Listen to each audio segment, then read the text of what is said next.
नमस्कार मित्रों, आप सभी का स्वागत है आपके इस YouTube चैनल पे।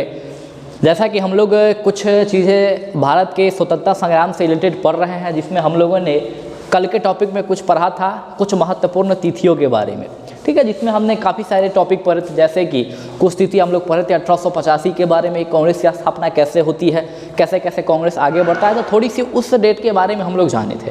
थोड़ी सी उसके बाद हम लोग आगे बढ़े थे तो हम लोग देखे थे 1905 में जो बंगाली विभाजन हुआ था, बंगाली विभाजन के बारे में। फिर थोड़ा सा आगे बढ़े थे तो 1907 के सूरत अधिवेशन के बारे में हम लोग देखे थे, ठीक है। फिर उसके बाद थोड़ा सा आगे बढ़ने के बाद 1911 में जो बहुत सारे डिसीजन लिए गए थे, ठीक है, जो ब्रिटेन का शासक यहाँ भारत पधारे हुआ था, उससे रिलेटेड जो भी डिसीजन लिए गए थे उन डिसीजन को हम लोग देखे हुए थे 1911 में, जिसमें बिहार का निर्माण होना भी एक शामिल था, ठीक है। उसके बाद हम लोग पढ़े थे 1916 का जो लखनऊ अधिवेशन हुआ था, उस लखनऊ अधिवेशन के बारे में, ठीक है। उस लखनऊ अधिवेशन के बाद में हम लोगों ने अगला टॉपिक जो पढ़ा था वो पढ़ा था चंपारण सत्याग्रह के बारे में। तो कुछ डेट्स है जिस डेट्स को हम लोग पढ़ चुके हैं और आइए उस डेट्स के आगे हम बढ़ाते हैं, ठीक है।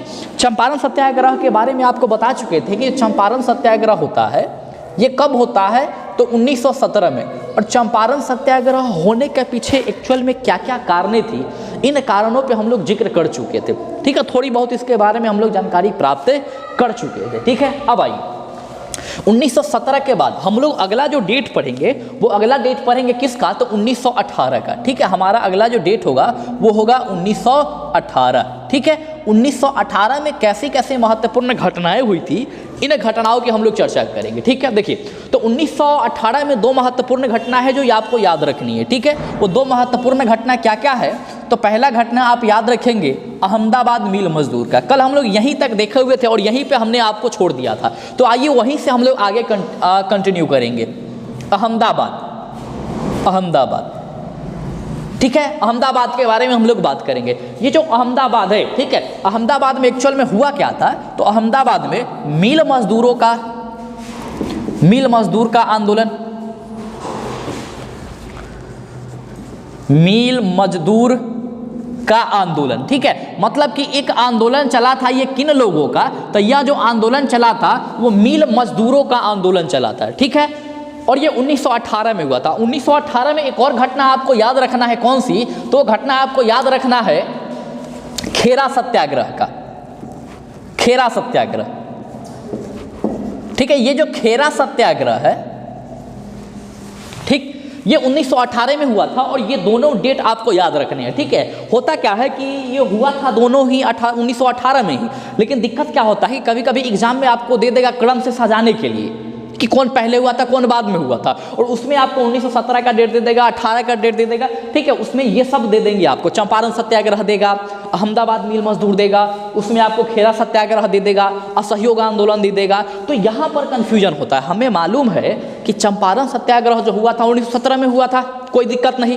हमें मालूम है कि असहयोग आंदोलन जो हुआ था 1920 में हुआ था, कोई दिक्कत नहीं। हमें मालूम है कि जो जालियांवाला बाग हुआ था 1919 में हुआ था, कोई दिक्कत नहीं। दिक्कत आपको यहाँ हो जाएगी क्योंकि हम लोग ये ठीक से नहीं याद कर पाते हैं कि पहले अहमदाबाद हुआ था कि पहले खेरा हुआ था, क्योंकि दोनों के दोनों 1918 में ही हुआ है। तो इसमें आप लोग याद रखेंगे कि पहले अहमदाबाद मिल मजदूर का केस हुआ था, उसके बाद खेरा सत्याग्रह हुआ था। और इसको याद करने के लिए अगर आप लोग चाहे तो एक छोटा सा ट्रिक भी आप लोग याद रख सकते हैं, ठीक। ये आप लोग ऐसे करके एक याद रख लीजिए केक, ठीक है। ये आपका चंपारण हो जाएगा, ठीक है, इससे चंपारण सत्याग्रह हो जाएगा। ये वाला जो है अहमदाबाद मिल मजदूर हो जाएगा, अहमदाबाद का मैटर। उसके बाद इससे आप याद रख सकते हैं खेरा सत्याग्रह।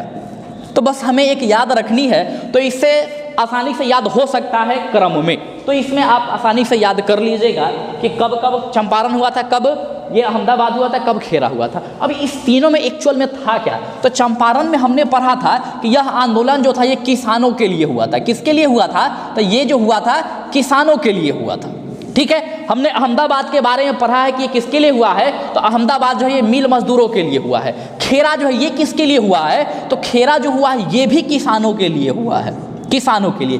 खेरा देखिए, खेरा जो है एक जगह है, खेरा एक जगह है गुजरात का। गुजरात में जाएंगे तो वहाँ आपको खेरा एक जिला मिल जाएगी, तो उसी की बात कर रहे हैं, ठीक है।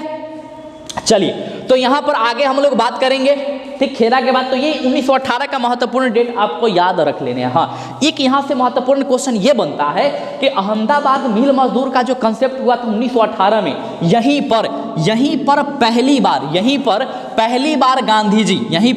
पहली बार गांधी जी भूख हड़ताल किए थे। ठीक है, गांधी जी यहाँ पहली बार क्या किए थे, तो ये भूख हड़ताल किए थे, भूख हड़ताल। तो अगर क्वेश्चन आए कि गांधी जी ने पहला भूख हड़ताल कहाँ किया था, किस आंदोलन में, तो आपको याद रखना है अहमदाबाद मिल मजदूर का कंसेप्ट। ठीक है, तो ये आपको याद रख लेने हैं 1918 से। ये हमने 1918 का डेट कंप्लीट कर दिया। ठीक है, अब आइए, अब इसके बाद हम लोग बात करेंगे अगला महत्वपूर्ण जो हमारा डेट होगा वो 1919 का। ये जो डेट है, ये डेट हमारे लिए कैसे इंपॉर्टेंट है। ठीक है, अब ये जो डेट हमारे लिए इंपॉर्टेंट हो, चलिए, तो ये 1919 का डेट जो है आपके लिए कैसे महत्वपूर्ण है, तो इस 1919 की डेट की बात करेंगे हम लोग। ठीक है, 1919 के डेट में कुछ चीज़ें महत्वपूर्ण है जिसके बारे में अभी हम चर्चा करने वाले। ठीक है, तो साथ ही साथ आप लोग डेट पढ़ते चाहिए। ठीक है, थोड़ा सा हम साथ साथ चाय पीते चलते हैं। ठीक,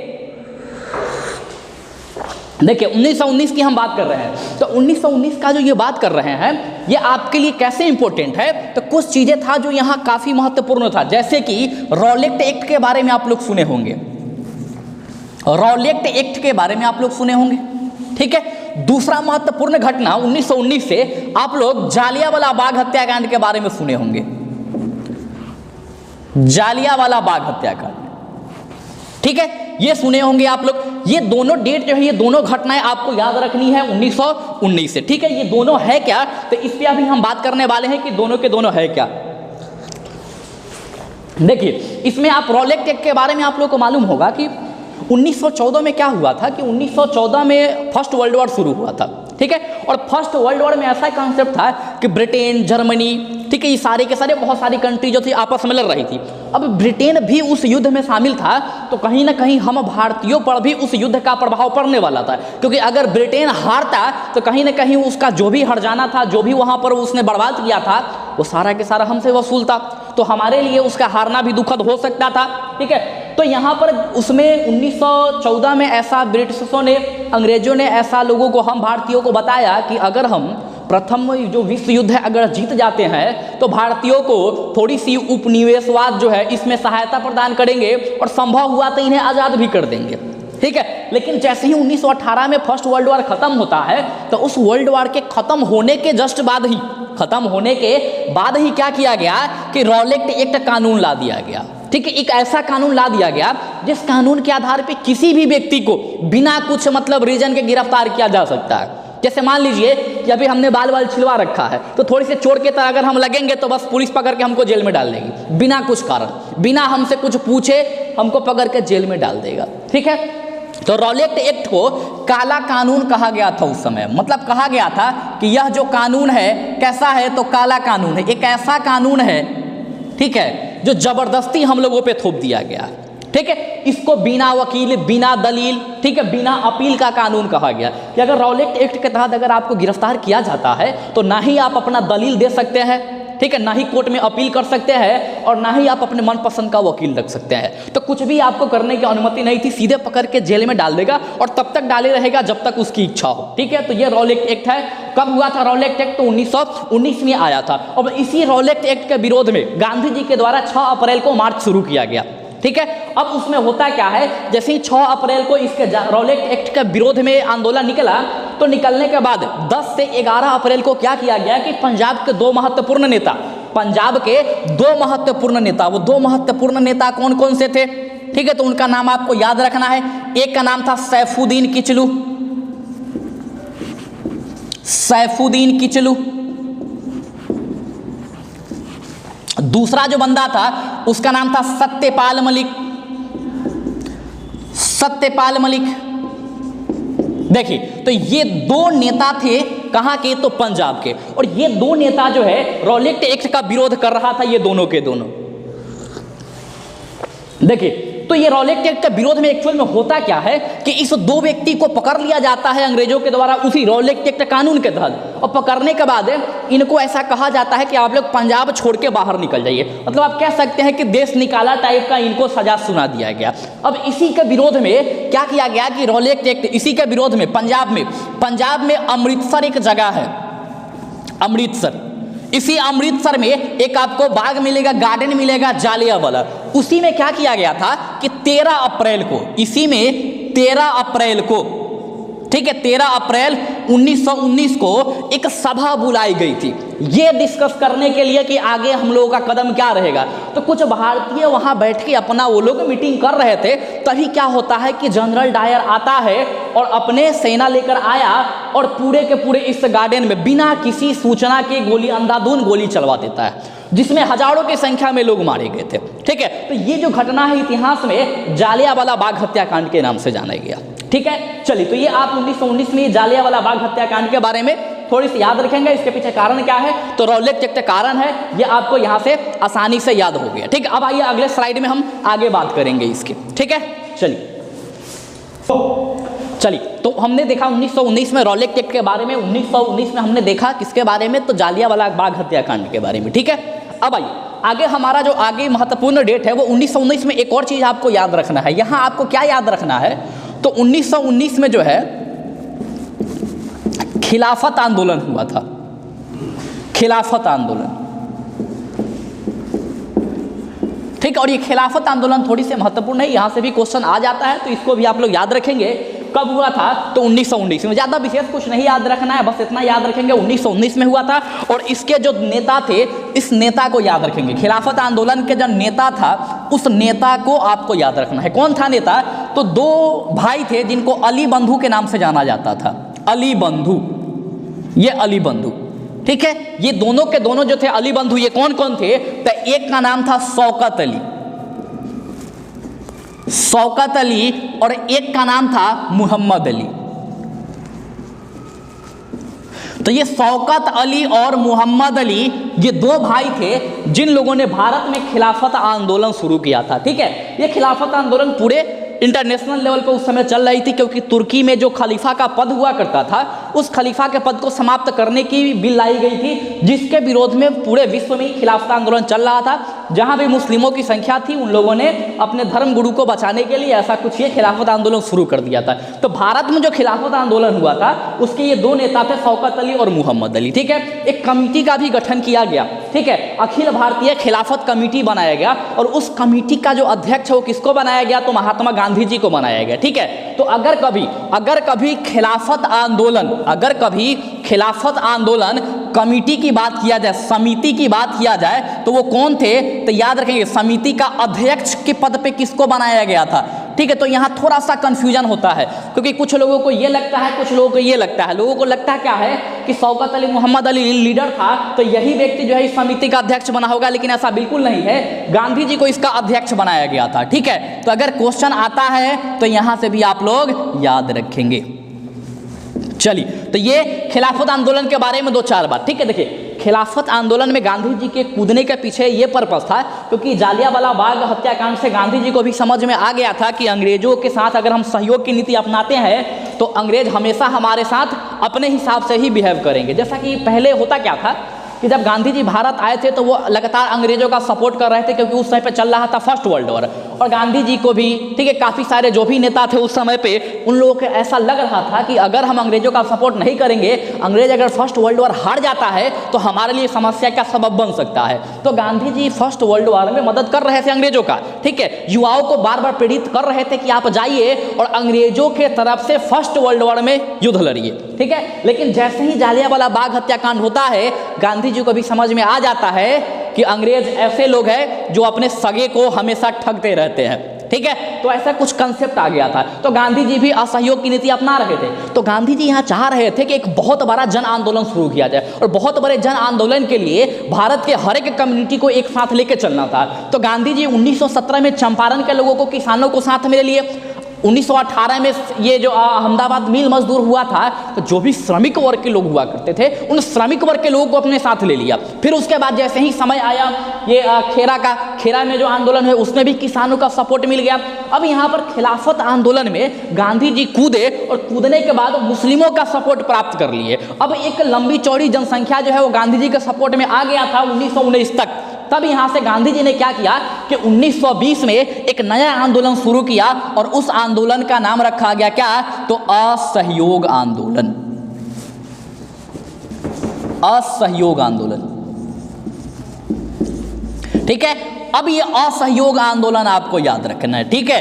असहयोग आंदोलन, ठीक, ये 1920 में हुआ, ठीक है। असहयोग आंदोलन के होने के पीछे कारण क्या था, ठीक है, तो जालियांवाला बाग हत्याकांड, अंग्रेजों का लगातार जो है जो क्रूरता पूर्वक उनका शासन है वो बढ़ते जाना, इन सब कारणों से ये हुआ था। एक्चुअल में इसमें हुआ क्या था, तो इसमें जो है ये अंग्रेजों का पूर्ण रूप से असहयोग किया गया था। मतलब गांधी जी का यहाँ पर स्टेटमेंट था कि जो भी लोग अंग्रेजों का साथ दे रहा हो, या तो उनके स्कूल में पढ़ा रहा हो, या फिर उनके हॉस्पिटल में डॉक्टर के पद पे हो, या फिर कहीं भी टीचर के पद पे, प्रोफेसर के पद पे, वकील के पद पे, किसी भी प्रकार के किसी भी सरकारी दफ्तर में अगर वो काम करते हैं तो वहां से इस्तीफा देके उसका असहयोग करें।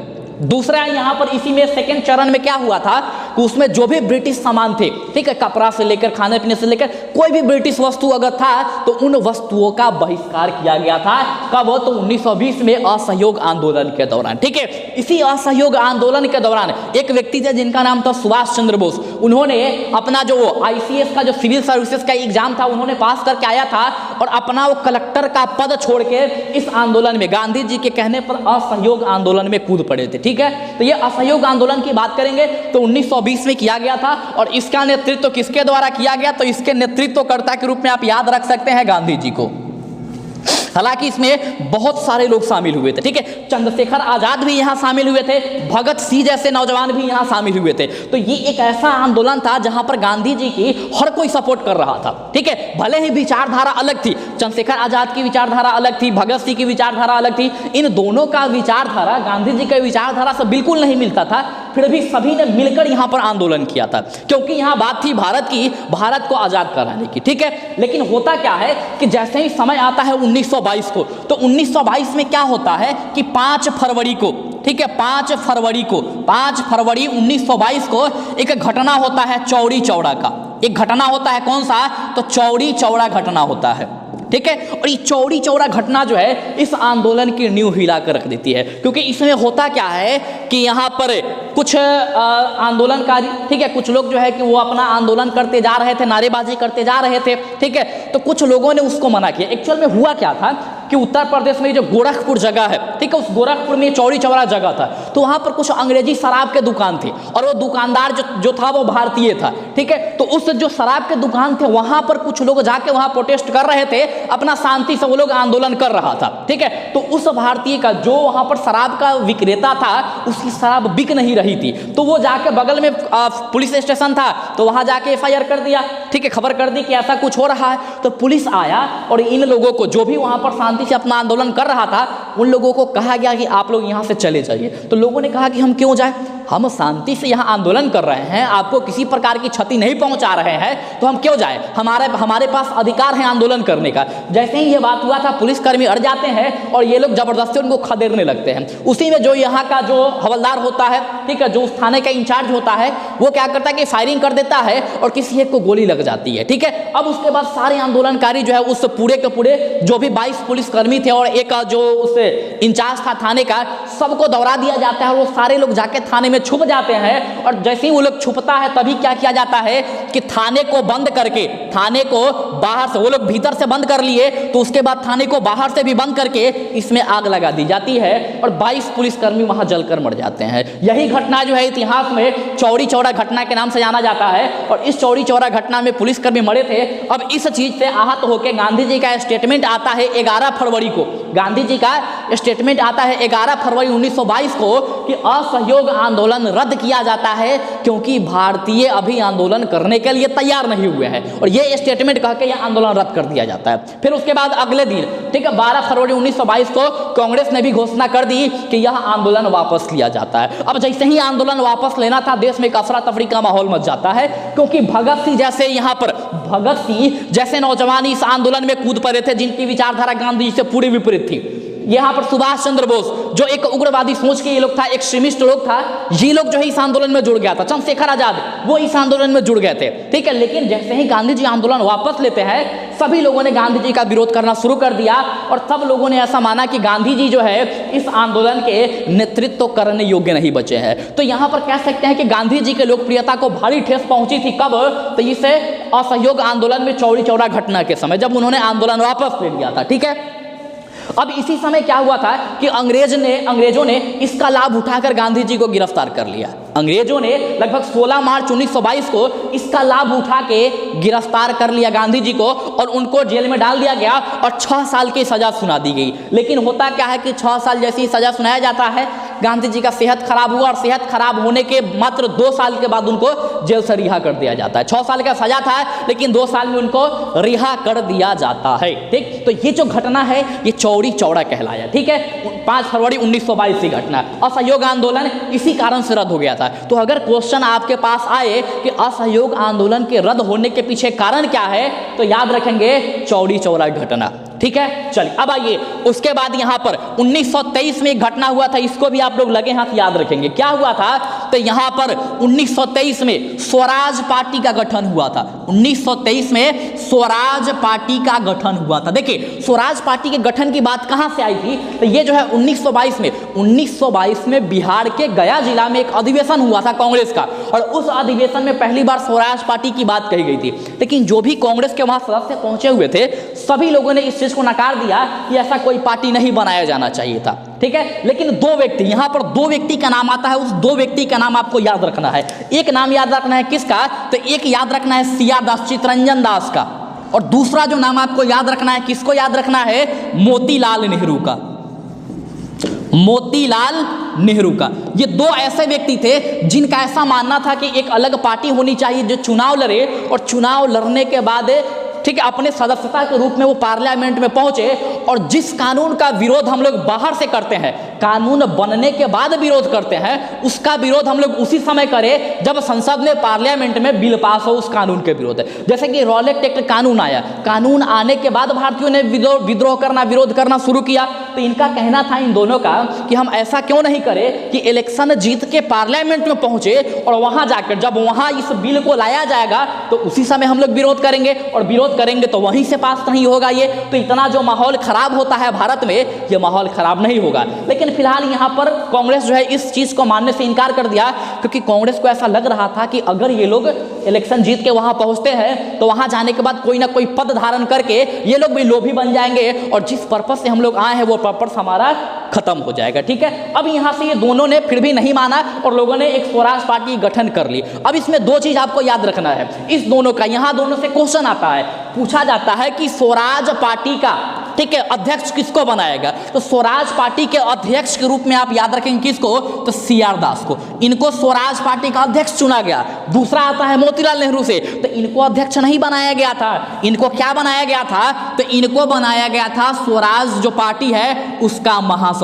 तो अगर क्वेश्चन आए कि स्वराज पार्टी का अध्यक्ष कौन था, तो सीआर दास, और यहां पर महासचिव कौन था? तो मोतीलाल नेहरू, ठीक है। क्लियर है? चलिए, तो ये स्वराज पार्टी के बारे में हो गए। अब आइए हम लोग अगले स्लाइड पर चलते हैं और आपको 1924 के बारे में बताएंगे।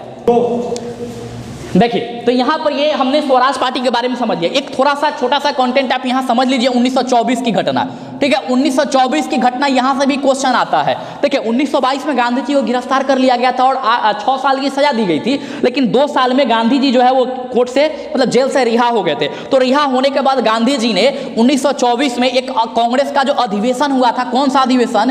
तो बेलग्राम अधिवेशन, ठीक है। बेलग्राम एक जगह है, कहाँ? तो कर्नाटक में, ठीक है, कर्नाटक। तो कर्नाटक के बेलग्राम में कांग्रेस का अधिवेशन हुआ था 1924 में, और इस अधिवेशन की अध्यक्षता किसने किया था?